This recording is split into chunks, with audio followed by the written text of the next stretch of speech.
प्रिय विद्यार्थियों नमस्कार। हम भूषण के पदों को पढ़ रहे हैं, जहां वह शिवाजी की प्रशंसा कर रहे हैं, उनके सैनिकों की प्रशंसा कर रहे हैं, उनकी युद्ध वीरता की, उनकी दान वीरता की प्रशंसा कर रहे हैं। जो तीसरा पद आपके आज पढ़ने में आ रहा है उसको देखें, जहाँ पर उनकी सेना की विशिष्टता प्रकट हो रही है और सैनिकों की वो प्रशंसा कर रहे हैं कि शिवाजी अपनी सफलता के लिए पहाड़ी जाति के जो सैनिक थे, जो मावली सैनिक कहलाते थे, उन्होंने छापामार युद्ध में किस प्रकार से प्रयोग किया था। तो कवि कहता है कि देखत ऊंचाई उग रति पाग सुधीराह घोसहूँ में चढ़ते जो साहस कहते हैं। शिवाजी हुकुम तेरु पाय पे दिलन चल हेरी पर नालो तेवे जीत जनु खेत हैं। सावन वादों को भारी कुहू को अंधियारी चढ़ी दुग पर जाते मावली दल सचेत है। भूषण भनतता की बात पे विचारी तेरे पर ताप रवि की उजारी गढ़ लेते हैं। यानी महाराष्ट्र जो पठारी क्षेत्र के कारण शिवाजी अपनी सेना को पहाड़ी जाति मावली से सुसज्जित करके बीजापुर, गोलकुंडा, हैदराबाद और मुगल साम्राज्य के विरुद्ध अपूर्व सफलता प्राप्त करने में सफल रहे थे। जो महाराष्ट्र की विषम परिस्थितियों में भी शिवाजी उनकी सेना के साहस की प्रशंसा करते हुए कवि लिखते हैं कि महाराष्ट्र की ऊंची ऊंची पहाड़ियों को देखकर जहां देखने वालों के लिए सिर की पगड़ी नीचे गिर जाती है। देखत ऊंचाई उगरत पाग, यानी पहाड़ियाँ इतनी ऊंची गिरी, उसको ऊपर उसका हिस्सा देखना जाए तो सिर की पगड़ी नीचे गिर जाए। सुधी राह घोंसहू में चढ़े तेजो साहस निकेत है। और दिन में पहाड़ी के निवासी ही सीधे रास्ते से साहस करके अपने घर पहुंच पाते हैं।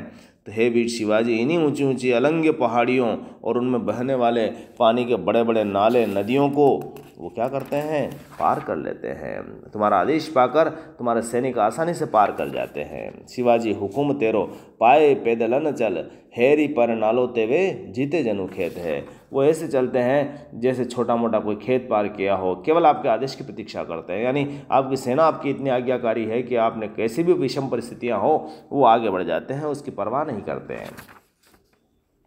सावन भादों को भारी कुहू को अंधियारी चढ़ी दुग पर जात मावली दल सचेत है। यहाँ वो कह रहे हैं कि सावन हो या भादों का महीना हो, काली अंधेरी रातें हों, चारों तरफ घनघोर अंधेरा छा जाता है, मेघ घनघोर वर्षा करने लग जाती है, उस समय भी शिवाजी का आदेश की पालना करते हुए पहाड़ी मावली जाति के सैनिकों की टोलियां सजगतापूर्व दुर्ग पर चढ़ जाती है, जो कि मौत को गले लगाने जैसा विषम कार्य है।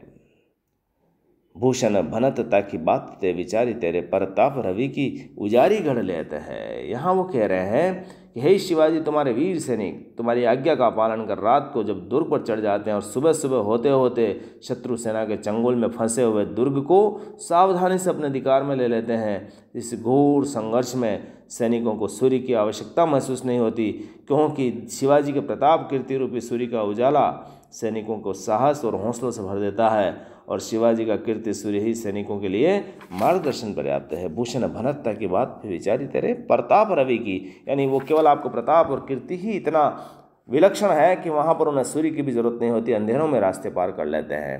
तो शिवाजी की वीरता के साथ उनकी बुद्धि कौशल की प्रशंसा है यहाँ पर। जब उन्होंने विषम पहाड़ी परिस्थितियों में पहाड़ी जाति के सैनिकों का प्रयोग किया और महाराष्ट्र का भौगोलिक पहाड़ी जीवन का चित्रण भी यहाँ दिखता है।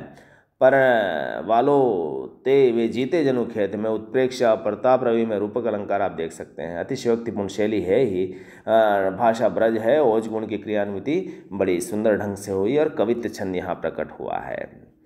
अगले पद में भी वह विभिन्न उदाहरणों से प्रशंसा कर रहे हैं।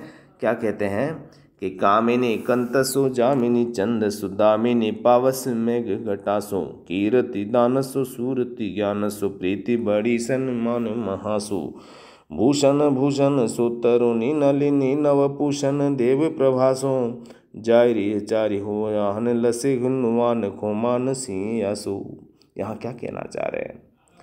शिवराज भूषण में जब वो अलंकारों के उदाहरण के साथ भूषण में हिंदू सम्राट शिवाजी की प्रशंसा करते हैं, तो यहाँ देखें आप दीपक अलंकार में कवि क्या कहता है, स्तुति करता है कि कामिनी की पहचान शोभा उसके परमेश्वर पति से होती है। कामिनी कंत से, कितनी भी सुंदर नारी हो उसकी पहचान उसके पति से होती है। जामिनी चंद्र सो, और चांदनी उज्ज्वलता भी चंद्रमा से ही शोभित होती है। और दामिनी बिजली कितनी भी सुंदर हो लेकिन वह पावस की मेघ घटाओं से सुशोभित होती है। दिशाओं में अपने आभा से दीप्त करने वाली बिजली भी वर्षा ऋतु की काली घटाओं से जानी जाती है। कीर्ति दान सो, और दान से ही कीर्ति मिलती है, यश की वृद्धि होती है। सूरति ज्ञान सो, और सूरति की दशा भी ज्ञान संचय से संभव है। और जहाँ सम्मान हो वहाँ प्रीति बड़ी शोभायमान होती है, और प्रीति भी वहीं पर होती जहाँ पर आपका सम्मान हो, अन्यथा प्रेम भी वहाँ नहीं रहता। भूषण भूषण सो तरणी, भूषण कहते हैं कि इसी प्रकार नवयुवती यदि सुंदर होने पर ही आभूषण आकर्षक लगती हैं, अन्यथा नहीं लगती। भूषण भी भूषण को ही तरुणी को अच्छे लगते हैं। नलिनी नवभूषण देव प्रभासो, और जो कमलिनी होती है वह भी सूर्यदेव की प्रभा से खिलती है। इसी प्रकार जगत की चारों दिशाओं तक जाहिर चारी हूँ जहान लसे हिंदुवान खुमान शिवासो, चारों दिशाओं में हिंदू सम्राट शिवाजी की शोभा और कीर्ति फैली हुई है। चारों दिशाओं की शोभा भी हिंदुपति शिवाजी के कारण ही शोभायमान हो रही है। यहाँ देख सकते हैं कि आप दरबारी संस्कृति के अनुकूल कवि किस तरह से शिवाजी की यशोगाथा का वर्णन कर रहे हैं। वीर रस के आकर्षक व्यंजना के साथ साथ शिवाजी के प्रति भूषण की अनन्य निष्ठा भी यहाँ पर प्रकट हो रही है। मालोपमा, दीपक आदि अलंकारों से शिवाजी की प्रशस्ति हो रही है। दीपक अलंकार का बहुत सुंदर यहाँ पर प्रयोग हुआ है। ओज गुण और ब्रज भाषा के साथ साथ ओजस्विता इस पद में आप देख रहे हैं। छंद यहाँ पर सवैया आया है और मालती सवैया है, और इसमें भूषण के ज्ञान में लगता है कि उनके आचार्यत्व की पदवी किस तरह से रीतिबद्ध परंपरा का यहाँ पर दिग्दर्शन होता है। अगला पद देखें,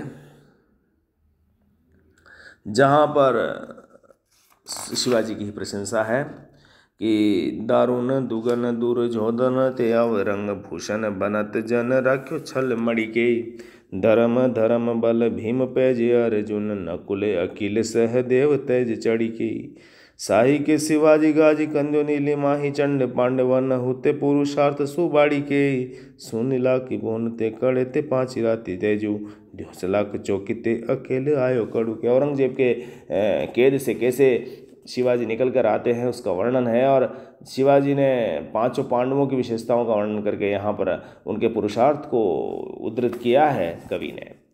कवि कहता है कि औरंगजेब की भीषण कठोरता और शिवाजी की वीरता कैसी है। यहाँ देखें आप कि मुगल सम्राट जब औरंगजेब महाभारत के क्रोधी कठोर शासक दुर्योधन से भी ज़्यादा कठोर था। दारुण दुगुन दुर्योधन ते अवरंग, अवरंग का मतलब औरंगजेब, वो दारुण कठोर था, दुर्गुणी था, दुर्योधन से भी ज़्यादा कठोर था। भूषण भनत जन राख्यो छलमणि के, और भूषण कहते हैं कि उन्होंने छल और कपट से शिवाजी को अपने गढ़ में कैद कर लिया था। धर्म धर्म बल भीम पेज अर्जुन, और रही बात धर्म की, तो हिंदू विरोधी अन्यायी अत्याचारी और भीषण कठोर व्यवहार से दुखी थे। भारतवर्ष के राजा महाराजा सभी उनसे दुखी थे और वो बंदी थे, और यहाँ तक कि हिंदू सम्राट शिवाजी को भी उन्होंने धोखे से बंदी बना लिया था। पांडवों की भांति जेल में बंदी शिवाजी ने भी धर्मवीर युधिष्ठिर का धर्म न्याय, भीम का बल धर्म, धर्मराज का जैसा धर्म, भीमराज भीमसेन जैसा बल, अर्जुन जैसी प्रतिज्ञा, और नकुल की जैसी बुद्धि, और सहदेव का जैसा तेज है वैसा उनमें था। शिवाजी चाहे उनकी जेल में थे लेकिन उनमें पांचों पांडवों के सारे गुण उनमें विद्यमान थे। साहू जी के पुत्र शिवाजी में पांडवों से भी अधिक पुरुषार्थ भरा हुआ था। उन्होंने दिल्ली में औरंगजेब द्वारा बंदी बनाए जाने पर भीषण गर्जना की। साही के शिवाजी गाजो करियो दिल्ली महाचंडगन, गर्जना की दिल्ली में, और पांडव होने ते पुरुषार्थ सुबाड़ी के, और पांडवों से भी ज़्यादा पुरुषार्थ वहाँ पर प्रकट हुआ था। सुने लाख भोनते कढ़े वे पाँच राति जेहू, सुना है कि लाक्षागृह से पांडवों ने रात में रास्ता बना करके निकल गए, पहरा तोड़ करके वन से निकल गए, लेकिन औरंगजेब तो 1,00,000 प्रहरियों के बीच में दिन में ही अकेले निकल गए और सिपाही उनका कुछ नहीं बिगाड़ सके। 2 लाख यानी दिन में ही 1,00,000 चौकी थे, 1,00,000 चौकीदार थे, अकेले ही हायो कड़ी के। तो पांडवों से भी उनका बल कितना तेजस्वी था यहाँ प्रकट हुआ है। औरंगजेब को दुर्योधन से अधिक कठोर बताना और पांडवों से ज़्यादा वीर बताना, यहाँ पर व्यतिरेक अलंकार प्रकट होता है। वीर रस के साथ ओज गुण आया है। पद्यांश की भाषा साहित्यिक ब्रज है।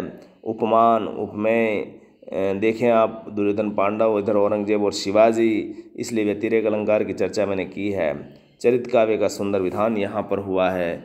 एक तरह से यहाँ पर सुंदर व्यंजना के माध्यम से प्रकट हो रहा है कि कवि की भूषण की आस्था शिवाजी के प्रति कितनी है।